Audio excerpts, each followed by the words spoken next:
Monsieur le ministre, je tiens à saluer la collaboration des services de votre département ministériel, à savoir la DGPI, l'ONAS, la DEA, qui apporte une contribution décisive dans une approche assez inclusive, porteuse de tous les éléments de réussite engagés par le projet 2. Dans cette lancée, j'ai saisi cette occasion pour adresser mes remerciements appuyés aux partenaires techniques et financiers pour la confiance renouvelée à l'Agence de développement municipal.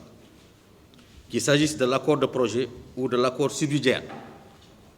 le mandat d'agence d'exécution de l'ADEME dans la coordination du projet 2 a été confirmé à travers un arrangement institutionnel assez ciblé. Monsieur le ministre, chers membres du COPIL, l'atteinte de l'objectif d'un développement urbain territorial équilibré par la promotion des pôles territoires nécessite une plus grande implication des collectivités territoriales, avec un lien à recréer en deux dimensions essentielles du développement territorial. Je veux parler du développement urbain et la gestion des conséquences des changements climatiques, notamment les risques et catastrophes naturelles. Ce sont ces deux dimensions fortement liées dans la mesure où la gouvernance de nos territoires dépend en grande partie de la gestion des secteurs sensibles aux risques et catastrophes naturelles, dans un cadre d'urbanisation maîtrisée. Dans cette perspective, je vous fais observer, pour m'en réjouir, l'orientation de l'agence de développement municipal dans la gestion des villes et des municipalités, avec à la clé des marqueurs urbains qui nous sont spécifiques. L'adoption des lignes directrices qui nous facilitent la territorialisation des politiques publiques urbaines, conformément à l'ambition de l'agenda national de transformation, qui positionne dans sa mise en œuvre des territoires responsabilisés, adaptés à porter un développement endogène. La transversalité de notre approche, qui englobe les enjeux et défis du développement urbain territorial, avec un réel ancrage dans les fondamentaux et les principes de la décentralisation. Une forte capacité à répondre dans l'urgence de manière pragmatique et à travailler en profondeur sur des schémas, des stratégies de moyen terme et de prospective territoriale. Je suis ici ce matin pour présider la première réunion du comité de pilotage du projet de gestion des eaux pluviales et d'adaptation au changement climatique, le projet dans sa phase 2. Ce comité de pilotage est évidemment sous la responsabilité, sous la présidence du ministère de l'Hydraulique et de l'Assainissement, mais le projet lui-même est exécuté par l'Agence de développement municipal, l'ADEME, qui est sous la tutelle du ministère en charge de l'urbanisme et des collectivités locales. Ceci est la première réunion, comme je l'ai dit,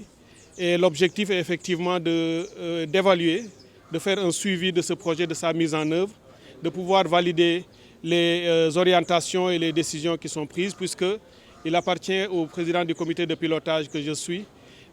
avec le comité, de valider les programmes de travail et budget annuels, de valider un certain nombre de décisions d'exécution sur le projet, d'en assurer le suivi, même si l'exécution est faite par l'ADEME. C'est ce que nous sommes en train de faire, et je disais que c'est une première, et c'est justement une nouvelle démarche dans le suivi de proximité, dans le suivi régulier de la mise en œuvre concrète du projet.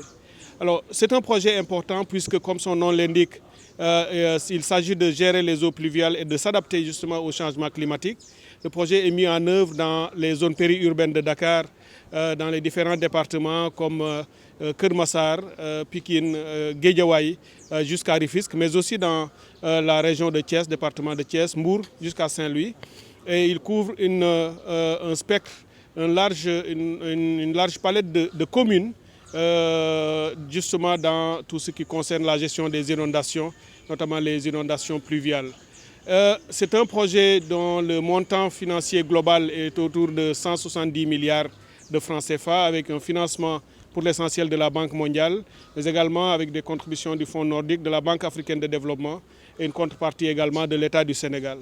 Ce projet, sa vocation, c'est aussi, bien entendu, de prendre en compte la dynamique du changement climatique. Vous le savez aujourd'hui, l'une des causes principales des inondations, outre le fait qu'il y a des problèmes d'urbanisation, il y a également les effets importants du changement climatique qui causent énormément de difficultés qu'il faut savoir comprendre, adresser et pour pouvoir prendre des décisions d'exécution de stratégies dont certaines doivent être fondées sur la nature, d'autres sur des aspects techniques. Alors, dans la mise en œuvre du projet, nous avons un volet qui s'occupe principalement de toute la dimension gestion et planification des activités, qui élabore des plans directeurs, qui fait de l'analyse, de la prospective, de la projection sur la conduite des projets au niveau des différentes zones ciblées. Il y a également le volet investissement, qui consiste dans la construction d'ouvrages structurants de drainage des eaux, de construction de bassins de rétention d'eau, mais également d'aménagement des communes qui sont, disons, impactées ou touchées par le projet, avec une dernière composante qui est importante aussi, c'est tout ce qui porte sur l'aspect communautaire, avec des investissements qui touchent directement la vie de la population, avec l'élaboration d'un certain nombre d'ouvrages qui n'ont pas forcément qui ne sont pas forcément liés à la question de l'inondation, mais qui facilitent la vie des populations. Et l'idée, c'était justement de faciliter l'appropriation communautaire et populaire de ces ouvrages. Il y a beaucoup de terrains qui sont réalisés dans les zones ciblées, de terrains de football, d'aménagement paysager, d'aires de jeu pour les enfants, mais également d'un certain nombre d'organisations des collectivités locales et des populations. Donc ce projet est important. Il s'inscrit et s'aligne dans disons, la stratégie globale de gestion des inondations au niveau de l'État, du gouvernement. Mais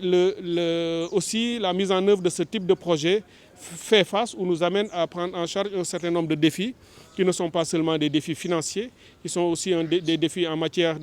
d'élaboration, de coordination des interventions, puisque vous le savez, la problématique des inondations est une problématique complexe qui fait intervenir beaucoup de parties prenantes et d'acteurs, d'où un besoin de dialogue permanent entre les structures techniques pour réduire les marges d'incohérence et d'incertitude. Il y a un besoin très très fort de synergie et de travail non pas en silo, mais qui soit décloisonné pour permettre de mettre en place des cadres de concertation. Donc vous voyez que le comité de pilotage réunit l'ensemble des structures ministérielles qui ont à faire ou à dire sur la question des inondations. Et cela nous donne les résultats qui viennent d'être présentés, qui sont des résultats appréciables, à partir desquels il est possible de consolider, de bâtir et d'aller plus loin, d'élargir la perspective sur d'autres régions, mais tout en maintenant cette dynamique de coordination plus serrée, parce que c'est ça le défi. Vous avez entendu récemment M. le Premier ministre le dire, nous devons désormais passer d'une logique de dépenses à une logique de résultats et d'efficience. La qualité d'un projet, ce n'est pas seulement de pouvoir dire c'est 170 milliards de francs CFA mobilisés ou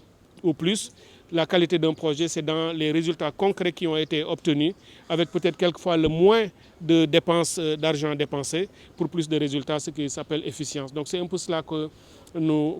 nous allons travailler désormais. En plus du comité de pilotage, il y a un comité technique qui est présidé par la direction de la prévention et la gestion des inondations, qui va continuer le travail de mutualisation, de mobilisation des structures techniques pour toujours plus de résultats dans la lutte contre les inondations.